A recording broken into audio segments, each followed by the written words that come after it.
Hello dear student, this is a sample question which is asked by a student. Dear student, this is very easy question and it is up to class 10th. Class 10th student can solve easily it. आसानी से इस class 10th का एक student इसको solve कर सकता है. इसमें हमें ए और बी के बीच का इक्विवेलेंट रेजिस्टेंस निकालना है. तो प्यारे बच्चों, यहाँ से आपको दिख रहा होगा कि इस पूरे सर्किट में ये जो सर्किट आपका है ए और बी टर्मिनल आपके पास है. इसमें अगर आप ध्यान से देखिए तो इसमें देखने में आपके समझ में आता है कि जो सर्किट्स हैं वो आपस में पैरेलल हैं. ये वाली सर्किट, ये वाली सर्किट और ये वाली सर्किट, ये सभी क्या हैं, पैरेलल हैं, तीनों पैरेलल हैं. इसका मतलब सबसे पहले हमें इस सीरीज को सॉल्व करना पड़ेगा. यहाँ से लेके यहाँ तक ये पूरा सीरीज है, यहाँ से लेकर के यहाँ तक पूरा सीरीज है और यहाँ से लेकर के यहाँ तक सीरीज है. तो अगर इसके पूरे इक्विवेलेंट से, मतलब मैं ए सी बी ये जो पूरा पाथ है, अगर मैं इसका सोल्यूशन मैं आपको बताता हूँ. इसका सोल्यूशन हम लोग देखते हैं, तो सोल्यूशन डिस्कस करते हैं. तो अगर मैं ब्रांच, मैंने आपको बताया था कि ये जंक्शन होता है, जंक्शन से जंक्शन के बीच की जो डिस्टेंस होती है उसे हम ब्रांच कहते हैं. और ब्रांच की खासियत ये होती है कि किसी ब्रांच में केवल एक ही तरह की करंट फ्लो होती है. तो अगर आप ध्यान से देखें तो इस पॉइंट पर करंट 3 भागों में डिवाइड हो जाएगी. इससे आपको पता चलता है कि तीनों पैरेलल हैं. लेकिन अगर आप ए सी बी तक देखें तो करंट एक जैसी होगी. इसका मतलब ये सीरीज कॉम्बिनेशन में है. इसी तरीके से अगर आप यहाँ से लेकर के यहाँ तक देखें तो एक ही कंडीशन में है. और इस तरह से ये वाला पाथ अगर आप देखें तो इसमें भी करंट एक ही तरह. इसका मतलब ये तीनों आपस में क्या है, पैरेलल में है.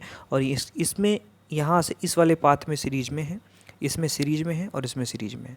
तो सबसे पहले हम लोग सीरीज वाले को डिस्कस कर लेते हैं. मान लेते हैं कि यहाँ पर जो सीरीज में इसका इक्विवेलेंट निकल के आएगा उसको R1 डैश मान लीजिए. यहाँ से सीरीज में जो निकल करके आएगा उसे R2 डैश मान लीजिए. और यहाँ से जो निकल करके आएगा उसे आप R3 डैश मान लीजिए.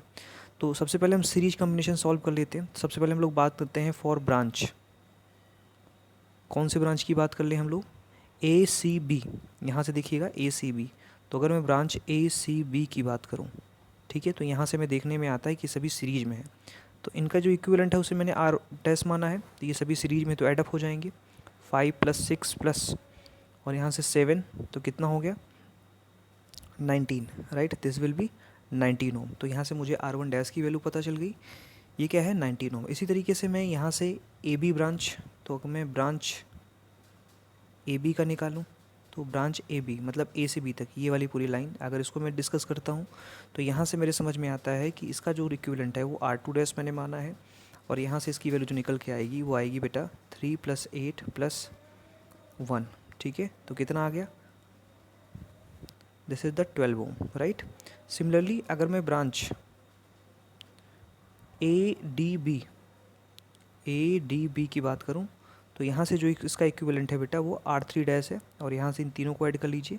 2 + 2 2 + 2 + 3 4 5 + 3 + 4 + 5. और जब इसे आप सॉल्व करेंगे तो जो वैल्यू आएगी 16, राइट. 2 2 4 3 7 7 4 11 11 5 16, राइट. तो कहने का मतलब इसको सॉल्व करने के बाद कितना आया, 19 आया. इसको सॉल्व करने के बाद कितना आया, 12 आया. इसको सॉल्व करने के बाद कितना आया, 16 आया. तो अब मैं इस सर्किट को फिर से एक बार ड्रॉ कर सकता हूँ. देखिएगा किस तरह से सर्किट बन जाएगी. तो यहाँ से मैं सर्किट को अगर ड्रॉ करूँ इस तरह से ये सर्किट बन करके आ जाएगी, राइट. अगले स्टेप में ये R1 डैश हो गया. अगर मैं यहाँ से देखूँ तो ये R1 डैश हो गया, यहाँ से ये R2 डैश हो गया और ये R3 डैश हो गया. अब ये तीनों पैरेलल में हैं, राइट. ये तीनों क्या हैं, पैरेलल में हैं. अब मुझे ए और बी का इक्विवेलेंट चाहिए. तो अगर मुझे ए और बी का इक्विवेलेंट चाहिए तो ऐसे सिचुएशन में ये तीनों पैरेलल में है तो बेटा इसका 1/R इक्विवेलेंट कितना हो जाएगा, this will be equal to 1/R1 dash plus 1/R2 dash plus 1/R3 dash. इस तरह से ये वैल्यू निकल करके आ जाएगी. अब आपके पास इन तीनों की वैल्यूज़ हैं. तो देखिएगा 1/R1, R1 की वैल्यू कितनी थी, R1 की वैल्यू आपने निकाली थी R1 डैश की 19, R2 की 12 और इसकी कितनी निकाली थी 16. तो 19 12 और 16, तो 19 + 12 + 16, ठीक है. ये वैल्यू निकल करके मेरे पास आ गई. सो प्यारे बच्चों, अब यहाँ से हम इसको सॉल्व करेंगे. तो सॉल्व करके इसकी वैल्यू को फाइंड आउट करेंगे. तो यहाँ से देखिएगा इसका मैं R इक्विवेलेंट अगर निकालता हूँ तो यहाँ से इसका LCM मुझे लेना पड़ेगा. तो मैं इसका LCM लेकर के क्या करता हूँ, इसको निकालने की कोशिश करता हूँ. तो देखिएगा क्या LCM इसका आ जाएगा, इसको हम लोग सॉल्व कर लेते हैं. तो प्यारे बच्चों, अगर मैं इसका LCM निकालता हूँ तो इसका LCM आएगा 912, राइट. 912 इसका एलसीएम आ जाएगा। अब आप आसानी से इसको सॉल्व आउट कर सकते हैं। सॉल्व आउट कैसे करेंगे, आप इसे डिवाइड करिए और इसकी वैल्यू को निकालिए। तो 19 को अगर 912 से डिवाइड किया जाए तो जो वैल्यू निकल करके आती है प्यारे बच्चों, जब इसका एलसीएम हम लोग लेते हैं 912 और जब इसे सॉल्व करते हैं तो हमारे पास आता है 48, 76 और 57।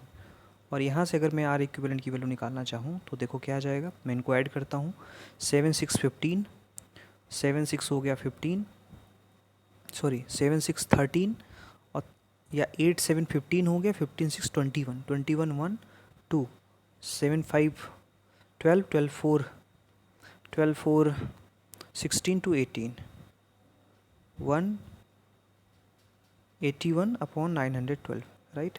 So R equivalent will be equal to 912 upon 181, right? So dear student, this is the value of R equivalent between A and B. I hope this question you understand well. Now if we divide it, we get the particular value in decimal point. प्यारे बच्चों, जब इसको हम लोग divide करते हैं तो इसकी जो वैल्यू निकल के आती है वो आती है 41.03 ohm. So this is the answer. ये आपका आंसर हो गया, राइट। आई होप ये क्वेश्चन आपके समझ में आया होगा और आपने इसको अच्छे से तरीके से समझा होगा। सो इस तरह से इस क्वेश्चन को सॉल्व करेंगे। बहुत ही आसान सा क्वेश्चन है, इसमें कुछ नहीं था, बस इसमें आपको समझना था कि कौन सा सीरीज कम्बिनेशन में है और कौन सा पैरेलल कम्बिनेशन में है। Thank you so much to joining me and I hope you will understand well. Thank you so much.